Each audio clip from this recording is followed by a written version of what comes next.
She's from Talcott Mountain Academy, a small independent school for gifted students. Conducts a school-wide Science and Invention Fair each year. All students in grades kindergarten through 8th participate as it's part of their science technology curriculum.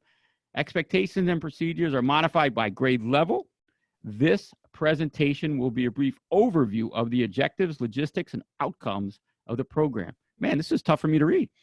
Talcott Mountain Academy students have won awards locally, statewide, and nationally. It's going to sound pretty cool stuff. So we are going to bring on our next presenter, Miss Lydia Gibb. Lydia, how you doing? I'm doing well, thank you. Yeah, I'll change that, but you go right ahead. Yeah, I have no idea why I'm coming up as Jake. That's never happened before. He does that on purpose. He likes his name to be everywhere. Well, thank you for that introduction. I'm going to share my screen here, and it's very exciting to be part of this first Global Innovation Field Trip, and I'm happy that we have several students and a teacher who's going to be presenting today. So I'm just going to play this PowerPoint, if you can see that. We are a small school on the top of a mountain. Well, it's a hill compared to the rest of the world. We're just under 1,000 feet above sea level here. And we're a school for gifted students. And everyone in the school participates, kindergarten through 8th grade, which is kind of amazing. They can choose either a science project that they want to do, or they can do an invention. So they ask a question that they can solve by doing experiments, or they come up with a problem that they can solve by making an invention. So it's very hands-on, very inquiry-based. It's not a report format. So one of the keys to doing a good program, we think, is that every student has a mentor. So for the younger kids, the classroom teachers are their mentors. And for kindergarten, first grade, the whole class does a project together. Second or third grade, they choose individual experiments, but the whole class does the experiment along with the student. So they collect all their data and information at once, or they test their invention all at once. And then in 4th grade and 5th grade, they start really independent projects on their own, but still with their classroom teacher as a mentor. For our older kids, the middle school, 6th to 8th grade, we assign them a variety of teachers from the school. The math teacher, the technology teacher, all the science teachers get involved.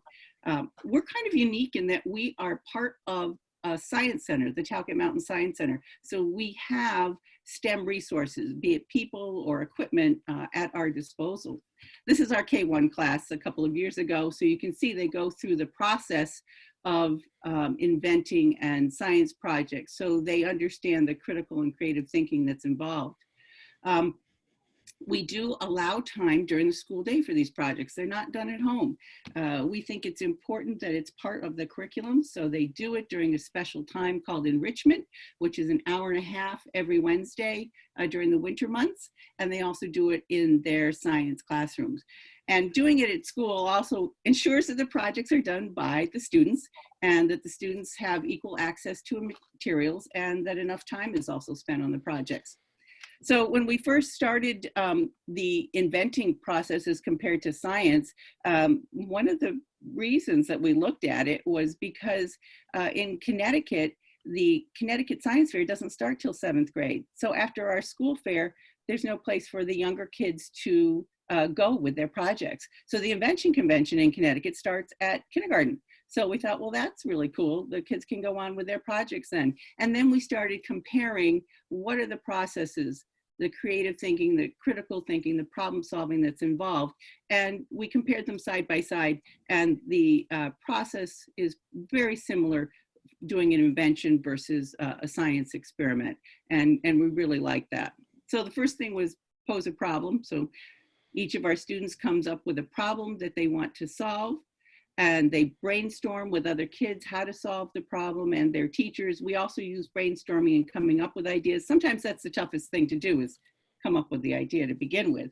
So we teach brainstorming, and then we have the students actually write out a proposal. No matter how old they are, they have to clearly identify what they're thinking, and that helps them refine the project.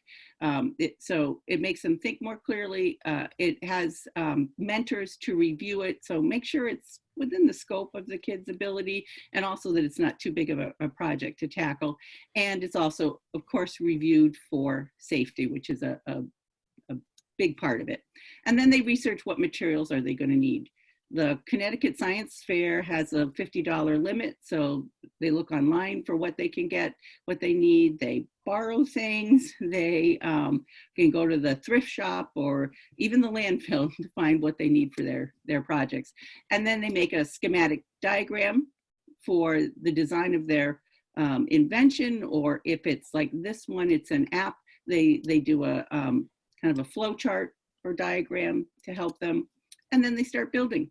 One thing that's been very popular in our school is building with the 3D printers. So they love to design and build their products out of that. But it doesn't have to be that fancy. They can use whatever materials they have available.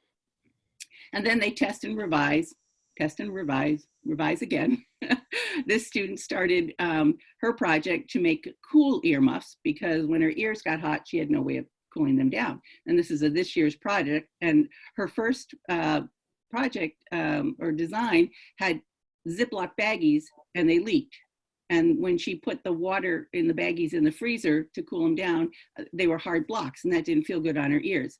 So she figured out if she combined rubbing alcohol and water, then it would make a slush. But she had to research how much water, how much alcohol, and then she ended up putting them in balloons and tied them off so they didn't leak. So there was a lot of problem solving that goes on. This student's market research was unique. So a lot of kids, they do market research where they find out, would you use this product? How much would you pay for the product? But this student actually made a glove for dampening, quantifying, and recording tremors in patients like Parkinson's patients. And then she went to a class, it was actually an exercise class for Parkinson's patients, and tried it out with them and was able to get some real market research from that. And then the students present their invention. So we feel that communicating is a very important part of the process. This person that the student's talking with is an actual inventor, has several patents to his name, and has some new products in the work. So it's very good for our kids to be able to present their ideas to others. And the younger kids present their ideas to the older kids. The classroom teachers evaluate the projects with a rubric, but our older kids provide feedback to the younger kids on their projects, and the younger kids get to look at the older kids' projects. So we have the fair, and 6th through 8th grade is judged by community people in different industries. We have doctors, we have engineers, inventors, all sorts of people that we invite in to judge, and they choose the first, second, and third place winners for each grade level. And this is the criteria we use. Its inventions are very similar to the science experiments, and that's how they're judged. There's a little more information that goes along with that, but we do try to rank them for competition purposes. And then our students who win our fair go on to the Connecticut Invention Convention. This is one of this year's projects. It's a sensory stick, so it can come apart and then back together, and you can turn it, and it helps to help kids who experience frustration or even anger, and they can work it out on using that toy. And then those who win the Connecticut Invention go on to the National Invention Convention and Entrepreneurship Expo. These are two students 2 or 3 years ago. The girl won Best Project in the United States for 8th grade, and the boy won the patent award, and his product is now patented for testing deer tick for the Lyme disease. So that was a really current project and a very important thing in Connecticut anyway. And then this year, for the first time, we participated in Invent Future Global. We were real excited to go international. And I think we had 4 students help out with the tests of that. So we were really excited about that and excited to be part of this field trip. So that was a really quick overview. I went pretty fast, but if you have any questions, comments, or want to collaborate, I've included my email here, and would love to talk with other educators around the globe to see how they're doing inventions and invention fairs like ours. Thank you. Very cool. Lydia, wow. I love that you included your email. Let me tell you why.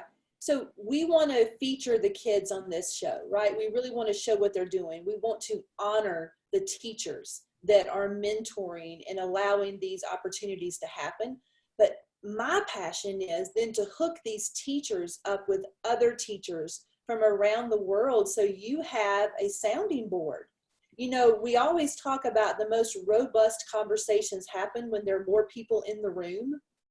So I love that you've listed your email, that you're asking for people to reach out to you, not just to hear what you're doing, but for you to hear what they're doing. We are in charge of the kids of the world. That is what we've been given as a task. So thank you so much for offering yourself up to other teachers. Well, you're welcome. And I'm just always amazed at what the children come up with. And we're such a small school. So for our kids to be able to take these on to the state and national, now international, I think it's probably one of the biggest things that we can do for the kids is allow them the time and the freedom to think creatively, to think inventively. You know, so much of our time in school is always, you know, program this subject and that subject. And I think it's really important to encourage that inventive thinking and allot time for it within the school day. Hey, Lydia, real quick. So tell us a little about the school. Like, when did it get started? How did it get started? Why? Okay, well, the school started in 1983 as part of the Talcott Mountain Science Center, which started in 1967 as part of a government grant for STEM education. But the school grew out of our Saturday program. We've always had programs for gifted students on Saturdays, and at the time, the state of Connecticut had money to pay for gifted programs, so they were sending their kids to us on Saturdays, and we said, these kids aren't just gifted on Saturdays, and not just in science and math, so that's why we started the school, and it's just been a joy to have kids who are excited and interested in learning, and just, these are the kids that drive you crazy with all the questions, and that's what we love. Yeah, it's you could tell just in the pictures and things that you said. I mean, they really enjoy showing off their idea. It's one of the things that got me. Absolutely. Lydia, a question on YouTube, they ask, were these kids at the National International Convention in Dearborn? Yes. Okay. Mm-hmm. Yeah, we've sent probably anywhere from 4 to 6 students each year. And I think the first year was actually in Maryland that they had the nationals. And of course, boy, going back probably 25 or 30 years, there was a National Invention Convention that was part of the National Association for Gifted. Wow. Lydia, how did the Science Center itself get started? It was started through a government grant program for STEM education and research, actually, back in the late 60s. And there were, I think, I'm not sure, there were several grants in Connecticut, and we're one of the few that are still around providing regional science education for public schools, private schools, the general public. We have speaker programs, we have summer programs, Saturday programs, just really trying to increase science literacy for all people. Wow. Some great stuff. I love seeing this stuff, right, Deja? Oh, it's amazing. Really is.